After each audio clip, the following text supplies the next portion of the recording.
اور آج کل کے پریزرویٹو فوڈز اور فوڈ کلرز جو ہیں، ایون پلاسٹک بوٹلز کے اندر کا استعمال جو ہے وہ بہت زیادہ بڑھ گیا ہے. پلاسٹک میں چیزوں کا پیکڈ ہونا، ان چیزیں، یہ ساری چیزیں جو ہے ایلیمنٹس ہیں جن پہ کام ہو رہا ہے کہ یہ بھی رسک فیکٹرز ہیں جو کہ بریسٹ کینسر کر سکتے ہیں.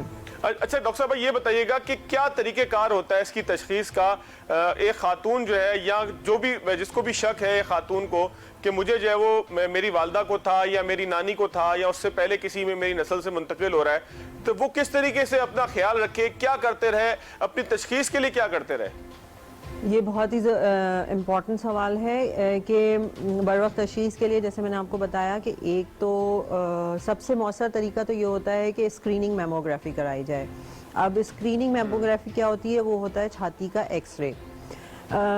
وہ کرانے کا ایک ایج لمٹ ہے. وہ 40 سال کے بعد 40 سال کی عمر سے زیادہ کی جو خواتین ہیں انہیں سال میں ایک دفعہ اسکریننگ میموگرافی کا مطلب یہ ہے کہ وہ عورت جسے کوئی تکلیف نہیں ہے چھاتی میں، کوئی گانٹ یا کوئی اور تکلیف محسوس نہیں ہو رہی، لیکن کیونکہ اس کی عمر 40 سال ہو چکی ہے اور وہ اس ایج بریکٹ میں آ گئی ہے جہاں پہ بریسٹ کینسر کے ہونے کے چانسز بہت زیادہ بڑھ جاتے ہیں، تو سال میں ایک دفعہ اپنا میموگرام کرانا لازمی ہوتا ہے.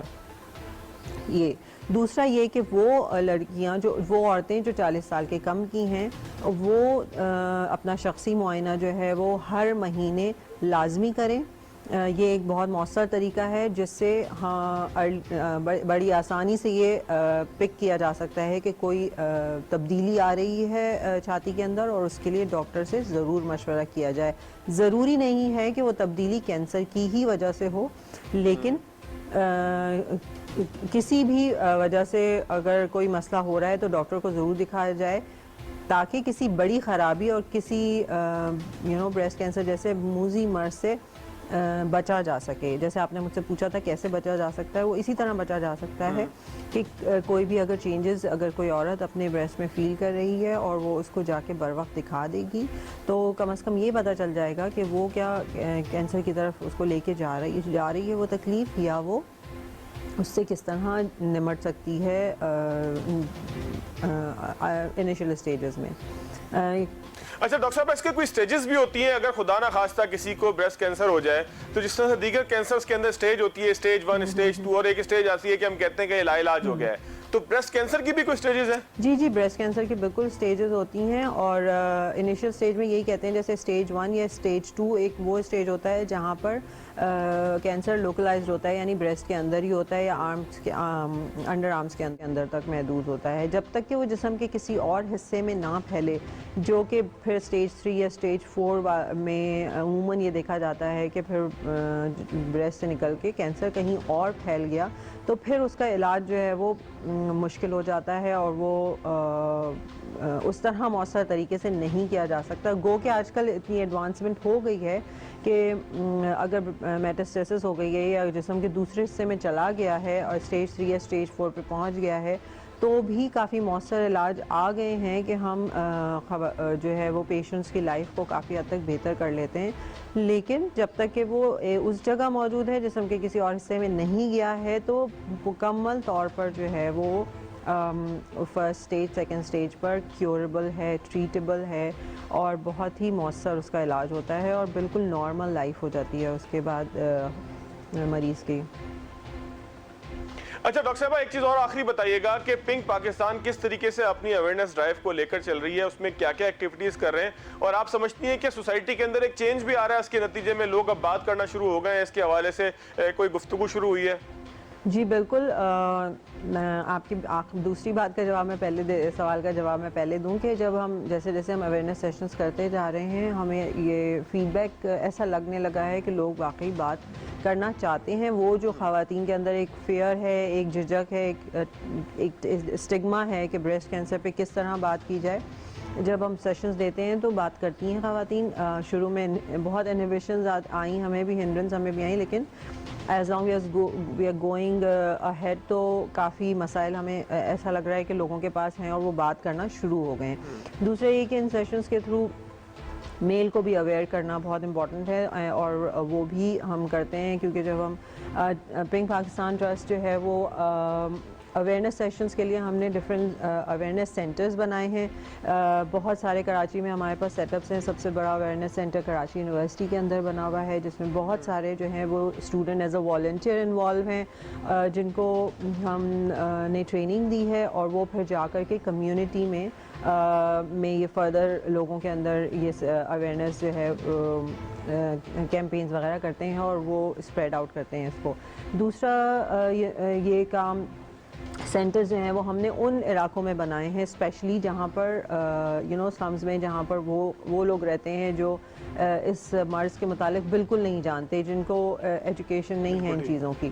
تو وہ بہت سارے علاقوں میں موجود ہیں جہاں پہ ہم جا کے سیشنز دیتے رہتے ہیں. تو وہاں پر ایسا لگتا ہے کہ لوگ بالکل بھی بات نہیں کرنا چاہتے تھے, لیکن کیونکہ بار بار جا کے سیشنز دینے سے یہ بات لوگوں کے اندر آنی شروع ہو گئی ہے کہ نہیں, اگر کوئی مسئلہ ہے تو اس کو بات کی جا سکتی ہے. وہ کرتے ہیں اور ان کو اس سے مدد بھی ملتی ہے, کیونکہ پھر جب ہمارے پاس پیشنٹس آتے ہیں تو ہم نے ابھی ریفرل میکینزمز اس طرح کے ڈیولپ کیے ہیں کہ پھر ہم ان کو ڈائگنوسس کے لیے اور ٹریٹمنٹ کے لیے فردر گائیڈ کرتے ہیں کہ وہ کہاں جا سکتے ہیں جہاں ان کا مفت علاج ہو سکے یا ڈائگنوسس ہو سکیں, میموگرافی ہو سکے اور پھر وہ ڈاکٹر سے کنسلٹ کر سکیں. چلیں, بہت شکریہ ڈاکٹر صاحبہ آپ کے وقت کا. آپ نے بڑی تفصیل سے تمام صورتحال کے حوالے سے بتایا. ناظرین, یہاں پر ایک بریک لیتے ہیں, بریک کے بعد پروگرام میں آگے.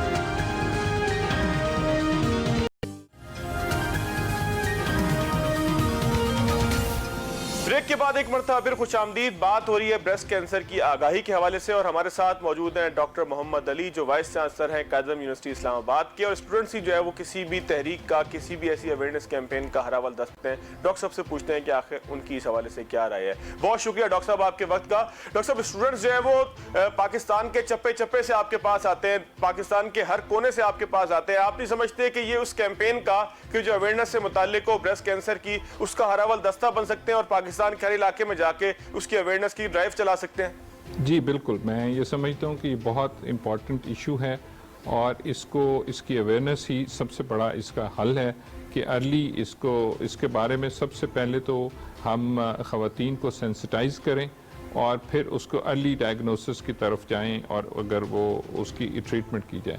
تو اس سلسلے میں جو اسٹوڈنٹس ہیں, خاص طور پہ فیمیل ینگ اسٹوڈنٹس ہیں, یہ ایمبیسڈر کا رول پلے کر سکتے ہیں. یہ واپس جب اپنے گاؤں میں, شہروں میں, اپنے گوٹھوں میں جاتے ہیں تو یہ چونکہ یونیورسٹیز کا ایک رول یہ بھی کمیونٹی سروسز کا بھی ہے, تو ہماری فیکلٹی اور اسٹوڈنٹس وہ اس کے لیے بہت اہم کردار ادا کر سکتے ہیں. اس سے بہتر کردار ہو نہیں سکتا.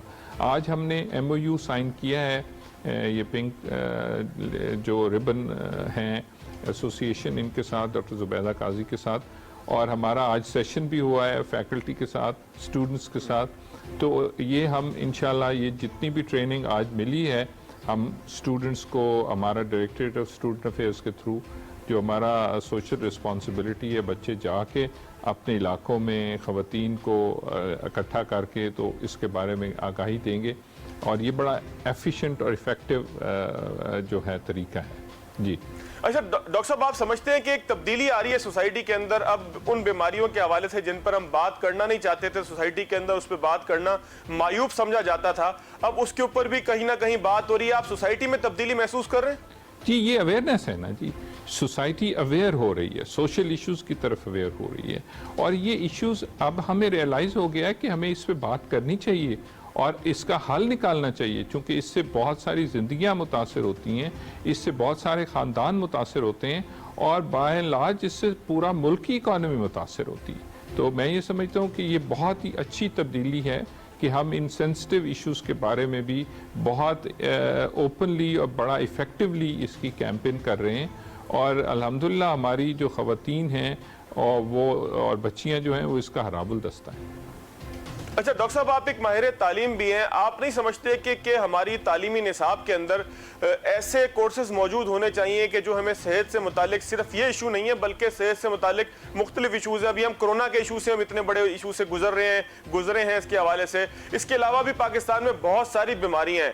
آپ نہیں سمجھتے کہ اس کو نظام تعلیم اور نصاب تعلیم کا حصہ بنانا چاہیے کہ اسٹوڈنٹس کو یہ اویئرنیس ہو کہ انہوں نے لوگوں کو کس طریقے سے ایجوکیٹ کرنا ہے, انہیں اپنی صحت کے متعلق کس طریقے سے پتا ہو؟ بہت سارے ایشوز آتے ہیں. جی میں یہ بہت ہی اہم آپ نے سوال کیا ہے کہ ہمارے تعلیمی سسٹم میں اس کی بہت زیادہ ضرورت ہے کیونکہ جب ہم گریجویٹس کی بات کرتے ہیں تو ہم 3 چیزیں دیکھتے ہیں کہ جی وہ نالجبل ہو، وہ اسکلڈ ہو، وہ امپلائیبل ہو، لیکن چوتھی بہت امپورٹنٹ چیز ہے کہ وہ سوشلی رسپانسبل ہو، وہ ایک بہترین انسان ہو. تو یہ بالکل چوتھا کمپوننٹ از ایکولی امپورٹنٹ، اور ہمیں اس کو کریکولم کا حصہ بھی بنانا چاہیے اور انٹرنشپ بھی اسٹوڈنٹس کو دینی چاہیے کہ ان کو ڈگری تب ملے گی جب وہ اتنے گھنٹے کی کمیونٹی سروس کریں گے ون وے اور ادر. اچھا ڈاکٹر صاحب، ایک آخری چیز اور بتا دیجیے گا کہ قائد اعظم یونیورسٹی اپنی سطح پہ ایک تعلیمی ادارے کی سطح پہ، ایک آرگنائزیشن کی سطح پر ہیلتھ اویئرنیس کیمپینز کے حوالے سے، ڈرائیوز کے حوالے سے کیا کر رہی ہے؟ ہمارے ہاں ڈائریکٹریٹ آف اسٹوڈنٹ افیئر ہے اور اس میں سوسائٹیز ہیں، اور اس میں ہم جو ہماری ڈائریکٹر اسٹوڈنٹ افیئر ہے وہ بھی فارچونیٹلی ایک خاتون ہیں. تو یہ ہم کل بھی ہم نے بلڈ ڈونیشن کا ریڈ کریسنٹ کے ساتھ بلڈ کیمپ لگایا ہوا تھا. آج یہ ہماری بریسٹ کینسر کی اویئرنیس کیمپین ہے، اور اسی طرح ہم مختلف سوشل ایشوز جو کہ خواتین سے ریلیٹڈ ہیں، جو کہ ویسے جنرلی ہیلتھ سے ریلیٹڈ ہیں، کرونا کے ریلیٹڈ ہیں، تو ہم کنٹینیوسلی اپنے اسٹوڈنٹس کو، ان سوسائٹیز کے وہ ممبرز ہیں تو وہ ہم اس کے اوپر کام کرتے ہیں. اور ہم جیسے آپ نے کہا کہ ہم ایچ ایس سی کو بھی، اور سب یہ کہ اس کو ہمیں ڈگری کے ساتھ بھی ایسوسیٹ کر دینا چاہیے کہ اسٹوڈنٹ کو ڈگری تب ملے گی کہ وہ اتنے گھنٹے کی جو ہے وہ کمیونٹی سروس کرے گا. اس میں ہیلتھ ہے، اس میں باقی ایشوز ہیں، کلینینس، ہائیجین ہے، انوائرمنٹ ہے. تو اس سلسلے میں چلیں، بہت شکریہ ڈاکٹر صاحب آپ کے وقت کا، آپ نے ٹائم دیا اور اس حوالے سے اویئرنیس کیمپین بھی آپ چلا رہے ہیں. ناظرین، یہاں پر ایک چھوٹا سا بریک لیتے ہیں، بریک کے بعد آئیں گے تو کچھ مزید ایشوز کے اوپر بات کریں گے.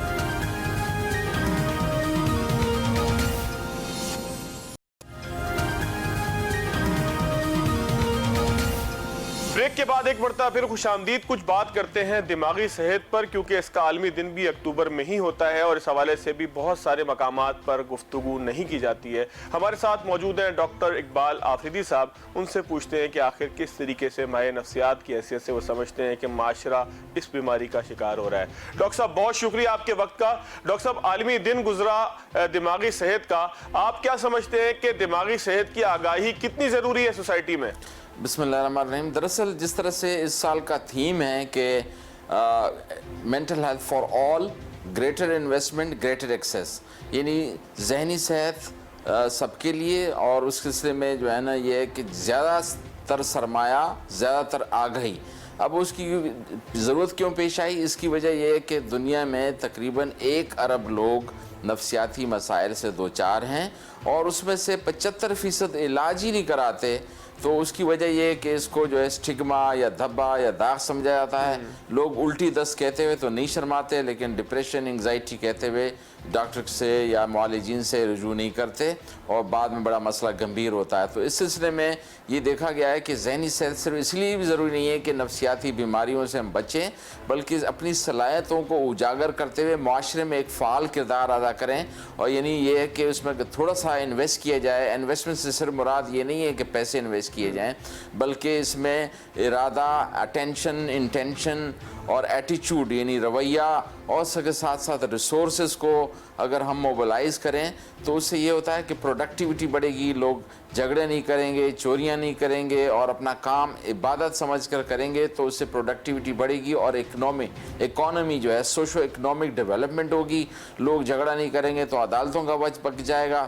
اسی طرح ڈرائیور اگر کام اپنا صحیح کرے کہ سیف ساؤنڈ ڈرائیونگ کرے، تحفظ والی، تو ایکسیڈنٹ نہیں ہوں گے، جس کی وجہ سے آرتھوپیڈک اور نیورو سرجری کا جو ہے ورک لوڈ کم ہو جائے گا. تو اس طریقے سے یہ ضروری ہے کہ ہم ذہنی صحت کو سمجھیں اور اس میں انویسٹ کریں، اپنے ارادے، اپنے ریسورسز اور اپنی نیت کو اس پہ لگائیں، اور تھوڑے سے پیسے لگائیں گے. ابھی مثال کے طور پر کراچی کے لیے 1100 ارب روپے مخصوص کیے گئے ہیں. اس میں سے اگر 1% بھی ذہنی صحت پہ لگائے جائے، یعنی 1100 کا 1% بنتا ہے 11 ارب روپے. اس سے کیا ہوگا؟ لوگوں کے ذہن ٹھیک ہوں گے تو وہ گاڑی غلط نہیں چلائیں گے، جھگڑے نہیں کریں گے، مقدمے نہیں کریں گے، اور دوسرا یہ کچرا پھینکیں گے نہیں. یعنی شاپنگ بیگ کو وہ جو سیوریج میں سسٹم میں پھینکیں گے نہیں اور ایسی جگہ مکان نہیں بنائیں گے جہاں پہ سیوریج سسٹم ہو تو نکاسی کا تو سسٹم ہی ٹھیک ہو جائے گا.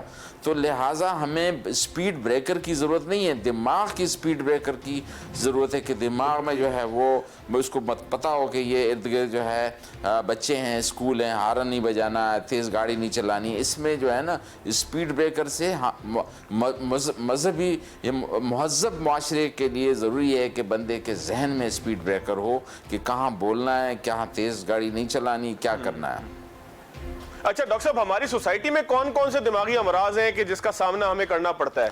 اچھا, اس میں یہ ہے کہ عام طور پر جب لوگ نفسیات یا نفسیاتی معالجین کی بات کرتے ہیں تو ان کے ذہن میں فوراً ہی ڈسٹرب اور اس قسم کے ماں دھاڑ والے مریض آتے ہیں, جبکہ وہ تو ہمارے پاس 5% بھی نہیں ہے. 95% جو بیماریاں ہیں وہ کیا ہیں؟ انگزائٹی ڈس آرڈر, ڈپریسو ڈس آرڈر, سومیٹوفارم ڈس آرڈر, ایڈکشن. اس کی اردو آسان یہ بتاؤں کہ گھبراہٹ کی بیماری, اداسی مایوسی کی بیماری, اور ساتھ میں ذہنی پریشانی کی وجہ سے جسمانی علامات میں ظاہر ہونے والی بیماری جس کو ہم سومیٹوفارم ڈس آرڈر کہتے ہیں, منشیات کی بیماری, وسوسوں کی بیماری, یہ بہت کامن ہیں اور اس کا علاج بھی بڑا آسان ہے. اچھا, لوگوں کو عجیب اس میں ہے کہ نہیں یہ علاج جس کا ہوتا نہیں اور ہوتا ہے تو دیر پا ہے, نشے کی دوائیاں دے رہے ہیں, یہ سارے مفروضے ہیں.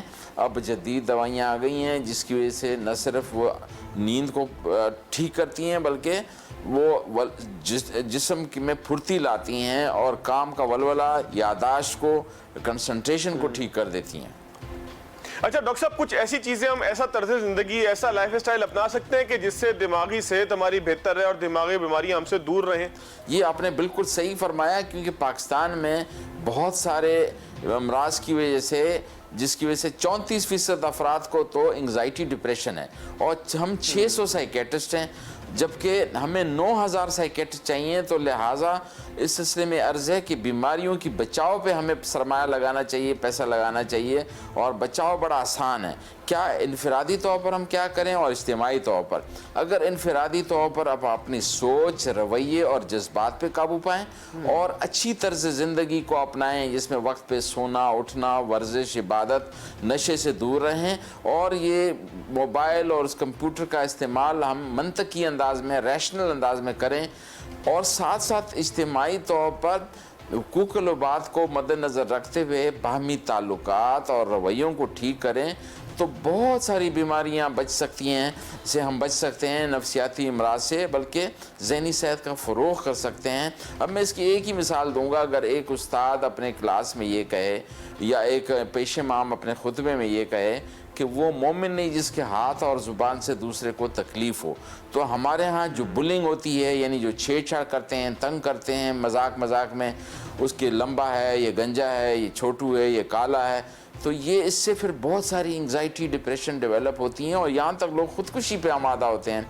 وہ بچ سکتی ہیں معمولی سی اس سے ہم نے اس کے رویے کو یا اس کے ول کو ہم نے استعمال کیا, یا اس کے ہم نے جو ہے اس کے الفاظوں کو استعمال کیا. مثال کے طور پر ہمارے پرائم منسٹر نے یہ کہا کہ ہمارے بچے سٹنٹ پیدا ہوتے ہیں, ذہنی طور پر پسماندہ پیدا ہوتے ہیں. اگر لوگ جو ہے اپنی شادیوں پہ لاکھوں خرچ کرتے ہیں اور پریگنینسی اور ڈیلیوری پہ 50,000 بھی خرچ نہیں کرتے, پریگنینسی کے دوران اگر فولک ایسڈ آسان ہے وہ دیے جائے, وہ وقت پہ سوئے, اس کو ٹینشن سے دور رکھا جائے, اور ڈیلیوری کے دوران صفائی کا بڑا خیال رکھا جائے, تو بہت سارے بچے جو ہمارے ہاں پسماندہ پیدا ہوتے ہیں جو کہ 3% کے قریب ہیں وہ ہوں گے ہی نہیں, اور جب اس پہ جو خرچہ آتا ہے وہ اس سے بچ جائیں گے ہم.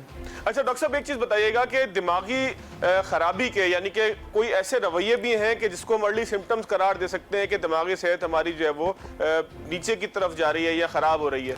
اس میں سب سے پہلے تو یہ ہے کہ انسان کی جو بایولوجیکل سمٹم ہے نا, جیسے کہ بھوک نہ لگنا, نیند نہ آنا, کام میں دلچسپی نہ آنا, سستی ہو جانا, اپنا خیال نہ رکھنا, کپڑوں میں اور کتابوں میں دلچسپی نہیں, جو دوستوں میں مل نہیں رہے ہیں, پارٹیوں میں نہیں جا رہے ہیں. لیکن یہ ہر اس پہ منحصر ہے کہ اگر ایک بچہ ہے تو وہ یہ کہ یہ نہیں کہے گا کہ میری طبیعت اداس ہے, وہ کھیل کود میں ایسا نہیں لے گا, جو پسند کے کھلونے تھے اس میں دلچسپی نہیں ہے, غصہ کرے گا, کھانا نہیں کھائے گا, اپنے ایون یورین پاس کر دے گا, کہ بڑا بچہ ہو کے بھی وہ یورین پاس کرے گا کہ مجھے توجہ ملے. جس طرح سے ہم جو بناوٹی کھانسی کرتے ہیں, تو بناوٹی کھانسی کی طرح جو ہے لوگ جب توجہ چاہتے ہیں, دیکھا یہ گیا ہے کہ جتنے لوگ 70% لوگ جو سوسائڈ کرتے ہیں وہ کچھ نہ کچھ ایندھیا دیتے ہیں، لیکن لوگ ان کی نہیں سنتے یا سمجھتے نہیں ہیں، اور ان کی کوشش وہ کہ اگر بتاتا ہے کہ جسم میں درد ہے تو ہمارے ڈاکٹر اس کو ملٹی وٹامن لکھ دیتے ہیں، جس سر میں درد ہے تو پین کلر لکھ دیا، وہ یہ نہیں پوچھتے کہ بھئی جو ہے اس کے انجن میں کوئی فرق ہے نہیں ہے، اس سے یہ پوچھیں کہ آپ کی نیند کیسی ہے، آپ کیسا محسوس کر رہے ہیں۔ اچھا، لوگ خط بھی لکھیں گے تو لکھیں گے یہاں پر سب خیریت ہے اور آپ کی خیریت خداوند کریم سے نیک چاہتا ہوں، دیگر حوال یہ کہ فلاں مل گیا۔ تو ہمارے ہاں رواجی ہم ہیں، کیا حال ہے؟ سب خیریت ہے۔ جب سب کے ہاں خیریت ہے، ہر محکمے سے خیریت جا رہی تھی، تو اتنا تقریباً 95 بلین ڈالر قرضہ کہاں سے آ گیا پاکستان پہ؟ چلیں ڈاکٹر صاحب، بہت شکریہ آپ کے وقت کا۔ یہاں پہ ناظرین ایک چھوٹا سا بریک لیتے ہیں، بریک کے بعد آئیں گے تو اگلے موضوع کی طرف چلیں گے۔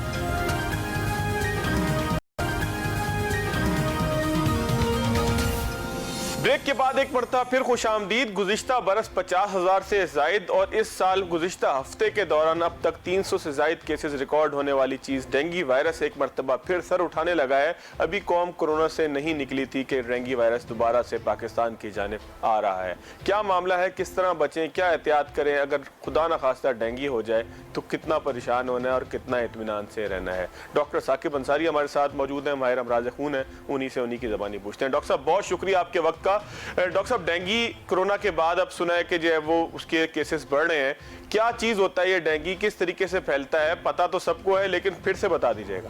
بسم اللہ الرحمن الرحیم۔ سب سے پہلے تو فواد آپ کا بہت شکریہ کہ اہم ٹاپک کے اوپر آپ نے بات کی۔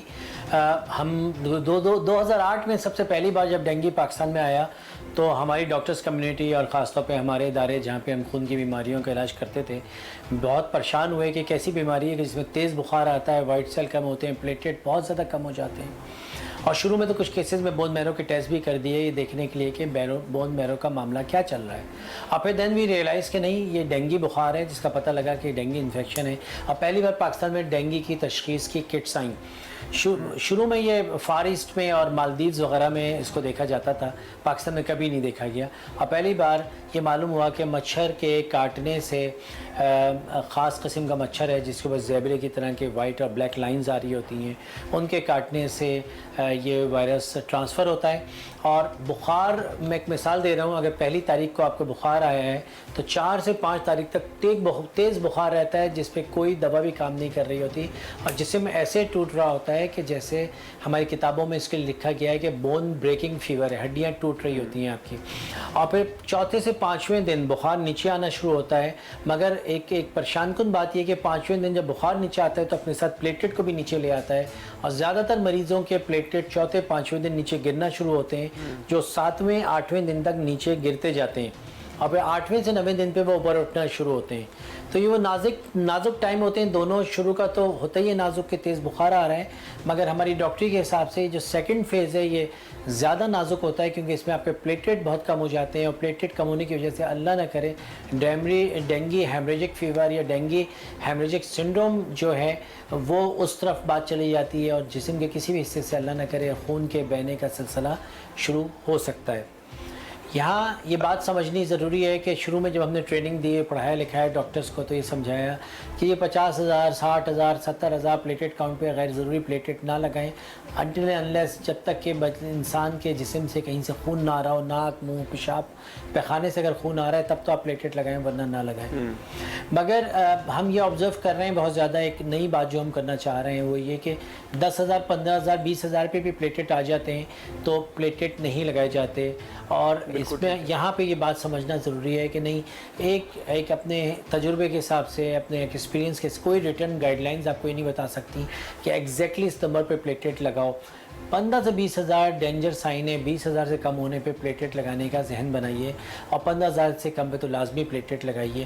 اللہ نہ کرے ایسا نہ ہو کہ کسی کا پیارا ہاتھوں سے چلا جائے اور ہم گائیڈ لائنز ہی ڈھونڈتے رہ جائیں کہ ریسنٹ گائیڈ لائنز کیا کہہ رہی ہیں۔